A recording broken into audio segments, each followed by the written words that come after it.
Vermont, and WNYV Whitehall, Glens Falls. It's 8 o'clock.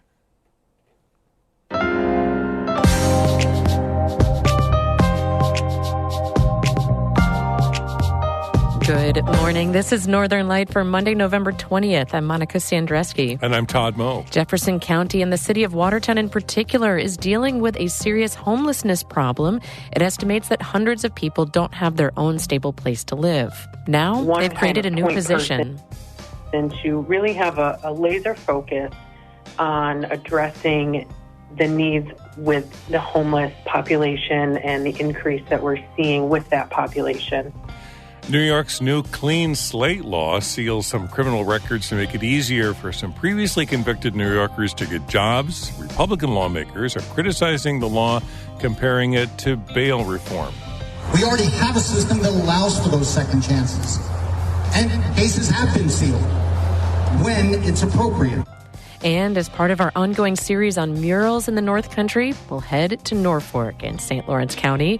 All of that and more is coming up on Northern Light. Stick with us.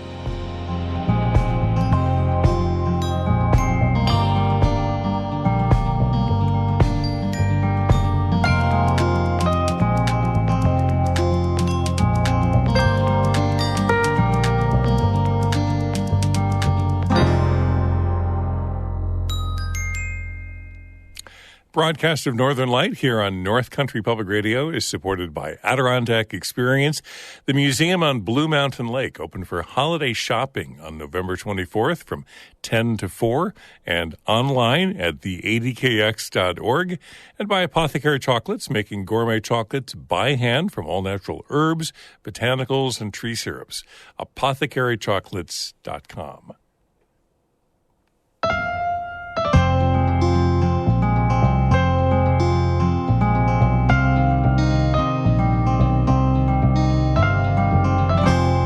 This is Northern Light. I'm Monica Sandreski. And I'm Todd Moe. Governor Kathy Hochul signed the Clean Slate Act into law last week.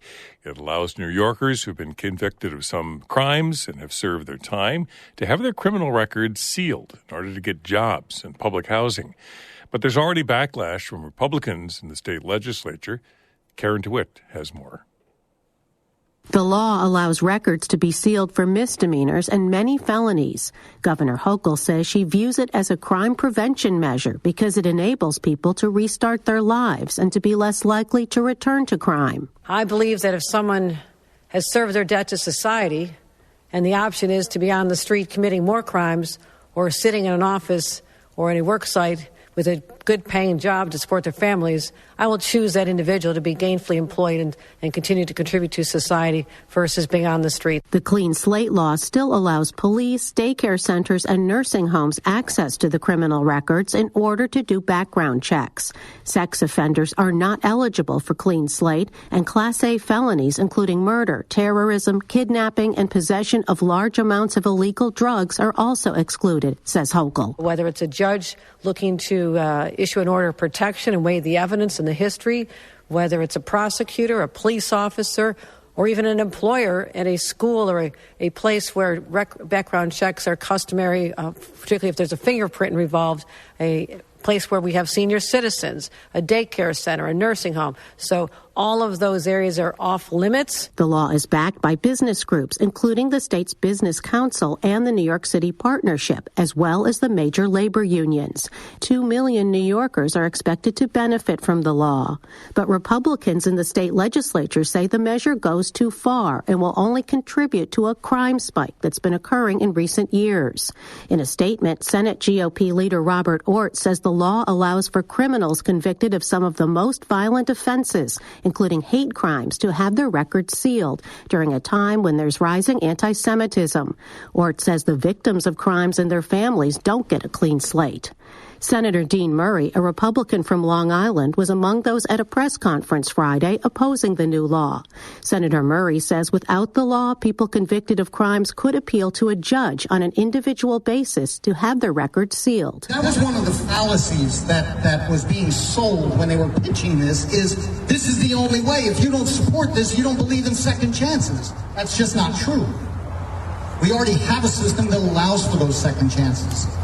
And cases have been sealed when it's appropriate. Murray represents portions of Suffolk County, where a Republican, Ed Romaine, running on a law and order platform, beat a Democrat in the race for county executive earlier this month. In 2022, the GOP candidate for governor, Lee Zeldin, came in a close second to Democrat Hochul after Zeldin made crime a campaign issue. Democrats also lost 4 congressional seats to Republicans. Zeldin and other GOP candidates focused on the state's controversial bail reform laws approved by Democrats in 2019. Senator Patricia Canzoneri Fitzpatrick, also a Long Island Republican, is among those already comparing clean slate to bail reform. The damage is going to be done just like we're seeing from bail reform. We all have to wait for the tragedies to happen as a result of this. The measure is likely to become an issue in the 2024 elections. They include all seats in the state legislature, the state seats in the U.S. House of Representatives, and the U.S. Senate seat held by Kirsten Gillibrand. Hochul says she knows that there will be political blowback from the new law, but she says opponents are distorting it. I believe there'll be a lot of distortions about what we're doing here today. It'll be weaponized by the Republican Party, as they are wont to do. But the truth is important to get out there. And she says the truth is that clean slate will result in fewer crimes. In Albany, I'm Karen DeWitt. The Jefferson County Jail is privatizing medical care for inmates. As part of the new 2024 budget, the county has eliminated 7 part-time healthcare positions in the jail, which officials say they had trouble filling. Instead, they're outsourcing medical care for inmates to a private company. Jefferson County Sheriff Peter Barnett told WWNY-TV that while it will cost more, $3 million for 2024, it means better care for inmates and less stress on correctional officers who are no longer providing medical services to inmates. For the first time in the history of Jefferson County Sheriffs, we have coverage round the clock, even on midnights. There is licensed RNs, LPNs, and PAs that are taking care of the incarcerated individuals. And they are getting the proper care. I consider this a huge accomplishment for the taxpayers, the incarcerated individuals, and the staff down at the correctional facility. Barnett says he believes more county jails will choose to privatize medical care in the coming years. A nursing home in Tupper Lake has officially changed hands. Late last week, the state approved the sale of Mercy Living Center. Adirondack Health sold it to Mark Salomon, who owns several nursing homes across the state. As the Adirondack Daily Enterprise reports, Adirondack Health sold after years of operating the nursing home at a financial loss and amidst long-running complaints and allegations of neglect. Earlier this year, Adirondack Health also closed a dental facility and the ER in Lake Placid. The new owner of Mercy Living plans to rename the facility and says he can operate it more efficiently because of his experience in running other care facilities. A lake-effect snowstorm is predicted for parts of New York on Tuesday and Wednesday that could impact Thanksgiving travel plans. The most hard-hit areas are expected to be around Buffalo and Watertown. Governor Hochul has issued warnings to western and northern New York. We're taking this very seriously. Our state forecasters and the National Weather Service are tracking a lake-effect snowstorm. We believe it's going to have major impacts. As a result of those forecasts, I'm directing all of my state agencies, from Homeland Security, DOT, Thruway Authority, National Guard, Parks, and DEC, to be prepared. Hochul said the state is preparing for the worst-case scenario, and she says residents shouldn't plan to travel during inclement weather. Worst-case scenario, you could be stuck on one of the roads or the New York State Thruway. So just wanted to remind everybody to be vigilant. We're expecting freezing rain, snow accumulations, high winds, everything you would not want to see as you're heading out for your holiday travels. Hochul encouraged people to monitor their local forecasts. As of this morning, the National Weather Service is forecasting less intense weather for Watertown. Rain and sleet is expected Tuesday night and Wednesday, with highs in the mid-40s on Wednesday and a slight chance of snow showers on Wednesday night.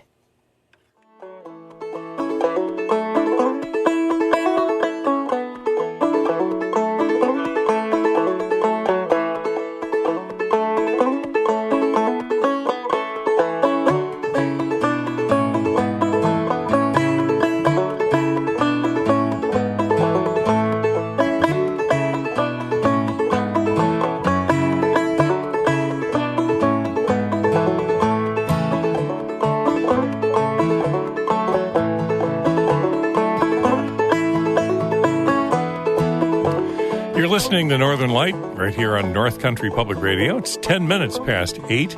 Good morning. I'm Todd Moe. And I'm Monica Sandreski. Coming up, a Norfolk Library mural designed for whimsy and inspiration. That's coming up in just a few minutes here on Northern Light.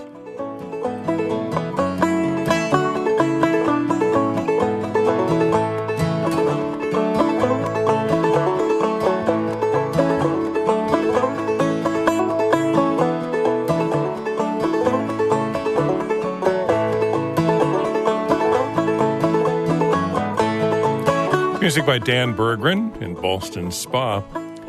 Northern Light is supported by the Village Mercantile, Saranac Lake, partnering with local nonprofit organizations to sell their merchandise through their e-commerce store.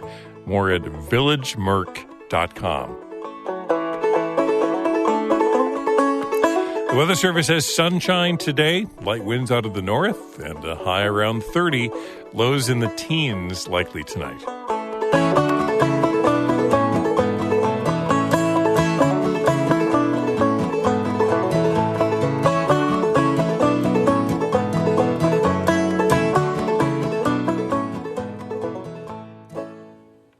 For the last 2 weeks, Black River Valley Natural, a Lyons Falls-based creamery, has been supplying milk to schools in Jefferson and Lewis counties. That's because a nationwide milk carton shortage has made it harder for schools to get milk cartons. According to the Watertown Daily Times, last week the creamery bottled 12,000 half pints for area schools.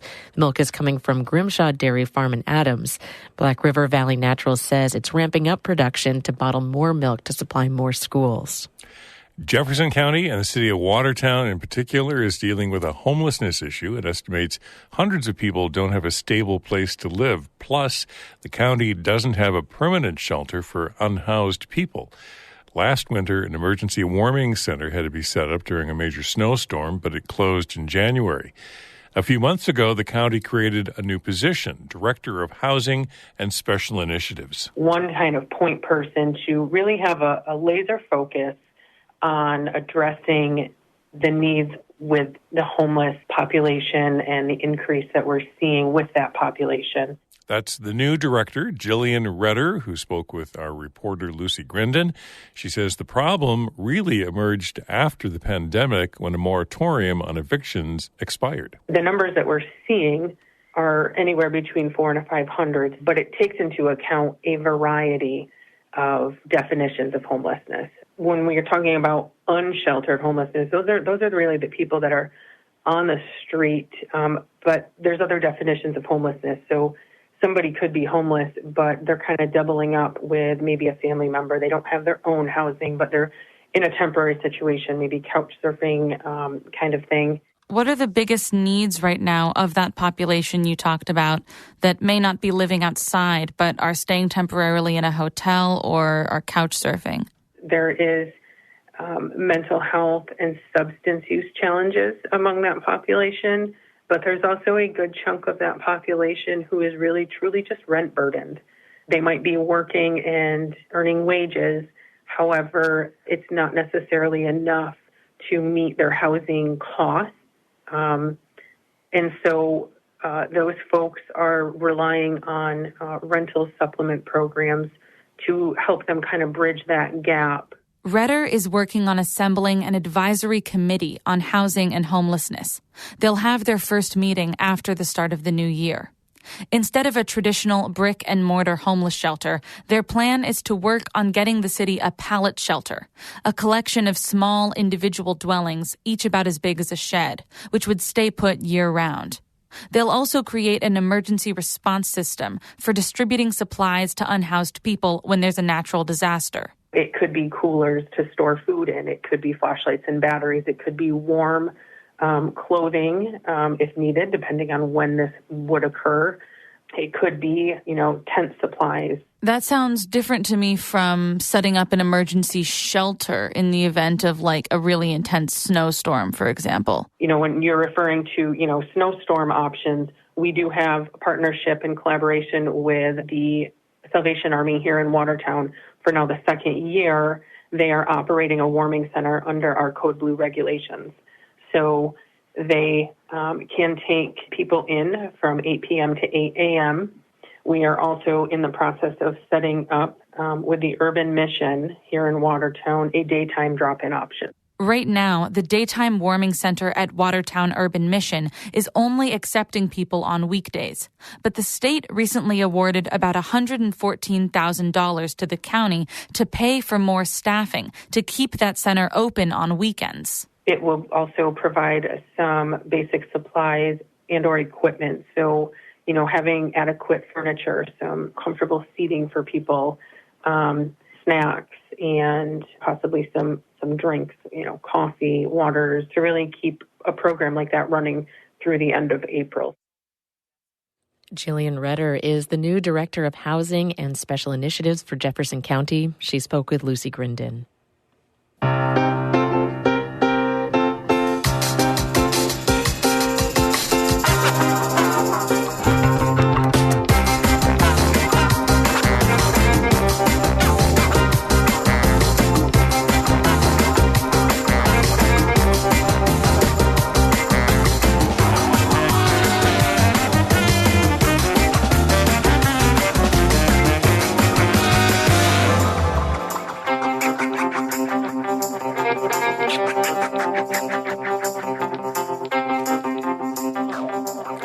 You're listening to Northern Light right here on North Country Public Radio. I'm Todd Moe. And I'm Monica Sandreski. In just a minute, a St. Lawrence County artist shares her love for murals as a way to connect and inspire communities. Then stick around after the show for Bird Note. Shorebirds have bills of different lengths, and as a result, they don't compete for the same food. We'll hear more coming up at 8:42. But first, Todd has a look at the weather for us. Sunshine today and then probably some rain later this week. The Weather Service says highs this afternoon around 30, light winds out of the north. Some scattered showers likely tomorrow with highs low 40s on Tuesday. Low to mid 40s on Wednesday with light rain, and at this point, partly cloudy Thursday and Friday. Maybe an isolated shower on Thursday, with highs ranging on Thursday and Friday ranging from the upper 30s into the mid 40s. Right now, mix of sun and clouds here in Canton and 19 degrees. North Country artist Liza LaBarge Page has left her mark on the outsides and insides of buildings around the region over the last few years. She's the resident artist at the North Country Children's Museum in Potsdam and created large outdoor murals on the side of Potsdam businesses as part of her community coloring book project, and recently completed a charming indoor mural at the Norfolk Hepburn Library that celebrates young readers. LaBarge Page believes murals transform ordinary walls into brilliantly painted artworks, filling streets, parking lots, and sometimes library walls with the symbols and stories of our communities. I stopped by the North Country Children's Museum in Potsdam to talk about her Norfolk Library mural, which depicts a large window opening to a birch tree holding all sorts of critters and books, birds, a snail, a raccoon, even a fox holding a cup of tea. Liza calls it one of her more whimsical works. Whimsical was the prompt that they gave me. They asked me to create something whimsical because this is in honor of Ethel Darabont and Allison Todd. And I really wanted Ethel to be remembered in a way where she would come in to enjoy and volunteer and be around the children. So she was known as coming in and playing with the kids, so I wanted the mural to also be able to play with the kids in turn. Ethel was a library volunteer, and then Allison was the donor's daughter. Mm-hmm. So her name is pictured on one of the books as she had checked out one of the books, and the bird is flying it back to the library. Oh, that's really fun. The whole concept is supposed to be like you're opening up a window to a storybook land. The books that are within the tree are situated as tents, so it's kind of like this own little community of whimsical characters that are climbing and interacting with the tree. Right, and the window is opening out. Right, yeah. Yeah, it almost seems like a kid could have just pushed it open. Yeah. You have to talk about the teapot there. And when you talk about interactive, right? Yeah, so the teapot, so the kids can go and pretend that they're pouring the tea for the little fox that's the one that's closest to the window. I guess the rest looks like it's supposed to be behind the window, but the fox is coming towards them to interact with the kids and play. So there's a teacup for the children and a teacup for the fox as well. So have you done a mural for other libraries, or is that your first library mural? This is my first library mural, yep. And it's nice because it was right down the street from my house. I could just go down anytime I had an extra few minutes and I could put towards it. But I will say this kind of interacts with the play space mural that I did at the Children's Museum, because that was the first one that I started thinking about play and interaction, and I guess a style that's a little bit more cartoony and more storybook rather than realistic, which is my normal work. So, yeah, the one at the Children's Museum, there's a ball wall that you can move things around and kind of play with, and that's what I did there. So there's a bunch of squirrels inside that one where it looks like they're passing acorns through the ball wall, but it's all made of natural items, so it's inside a tree house. And then this one's also a tree with little tents for books. I was like, I guess I'm on a children's treehouse theme. Tell me a little bit more about murals now. What is your next project? Are you working on one right now, or what's in, a few months down the road? So I actually just finished one that was more realistic. It was a giant owl in my husband's jiu-jitsu academy. He just had that in Norfolk, so I finally just finished one. So I'm taking a slight break, like 2-month break, before the Children's Museum upstairs is ready for paint, because that's my next project, is my first abstract mural. There's going to be a room in there that's meant for nursing moms or for little kids to come play. It's going to be a resource room, and it's available for people to rent out. And the shape of it is really long on one side, and then it gets really long triangle at the top, and I'm doing the full scale of that in paint, and it's abstract shapes. It has a lot of movement. The colors that were chosen between me and the designers from Blue Rhino, which is a Toronto-based company that's helping design the upstairs, and the colors are kind of interacting with the other exhibits to hopefully make it cohesive. And from there, after I paint that, they're making matching vinyls that's going to wrap around the windows, because the rooms, it's got mostly glass, so that moms who are in there with their little ones can also see where their older children might be playing outside in the exhibits. So we're going to have like translucent bits that go along with the mural that kind of like span out onto the glass. So I'm very interested about how it's more of like a full room, and it's got these different textures that I'm not used to working with, so it's exciting to do something new. Is there anything did you say, is there something in here that you painted in the space? So it's right over here. Oh, yeah, let's go look at it. Yeah, sure. One of the play spaces in a corner of the North Country Children's Museum is a large treehouse exhibit.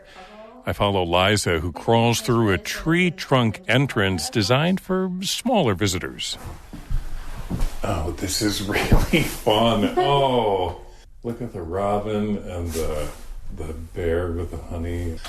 And there's a lily, and there's some birds that you'd probably see here in the North Country, right? Yeah. That's what we try to go with, an Adirondack theme. If you were to walk into a forest, what type of animals would you see? And then connecting it to the museum with the ball wall, and then being inside the tree house. That could have been the outside. Almost another window, I guess. North Country artist Liza LaBarge Page, a muralist busy creating indoor and outdoor art meant to inspire young readers and draw a community closer together. You can check out more murals in the North Country as part of our North Country Murals Project section on our website. Visit us at ncpr.org.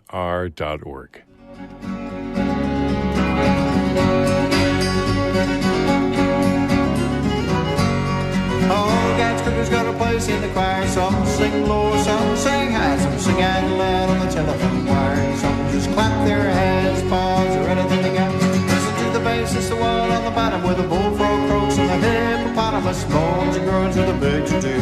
The old cat just goes moo. The dogs and the cats that take up the middle. The honeybee hums, the cricket fiddles, the doggy brays and the pony days.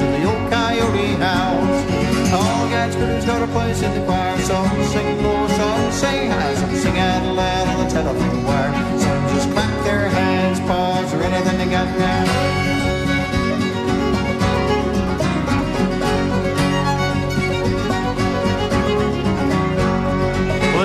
Top where the little birds sing and the melody with the high notes ringing. The hoot owl hall is over everything and the jaybird disagrees. Singing in the nighttime, singing in the day. The little duck quacks and he's on his way. The possum ain't got much to say and the porcupine talks to himself.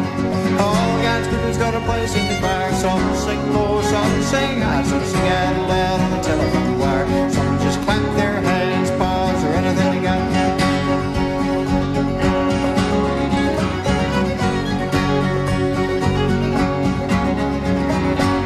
It's a simple song, 11 song everywhere, by the ox and the fox and the grizzly bear, the grumpy alligator and the hawk above, the sly raccoon and the turtle dove. All God's creatures got a place in the choir. Some sing low, some sing high, some sing out loud on the telephone wire. Some just clap their hands, paws, or anything they got. All God's creatures got a place in the choir. Some sing low, some sing high, some sing out loud on the telephone wire. Some just clap their hands, paws, or anything they got now.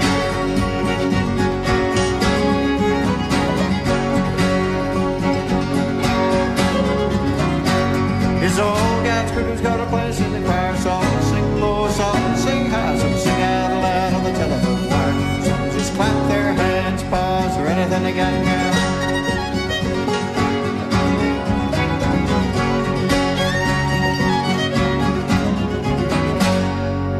I love that song, A Place in the Choir, Bill Staines from his album, The Happy Wanderer. And Monica, speaking of critters, you got to check out the Fiber Art Show at the Cantwell Room at the Saranac Lake Free Library. Oh. This is your last week to stop by the lower level Cantwell Room at the Saranac Free Library. They have this fiber arts exhibit that includes, knitted and crocheted and embroidered critters and 2D, 3D. Ooh. They're really a lot of fun, so check that out.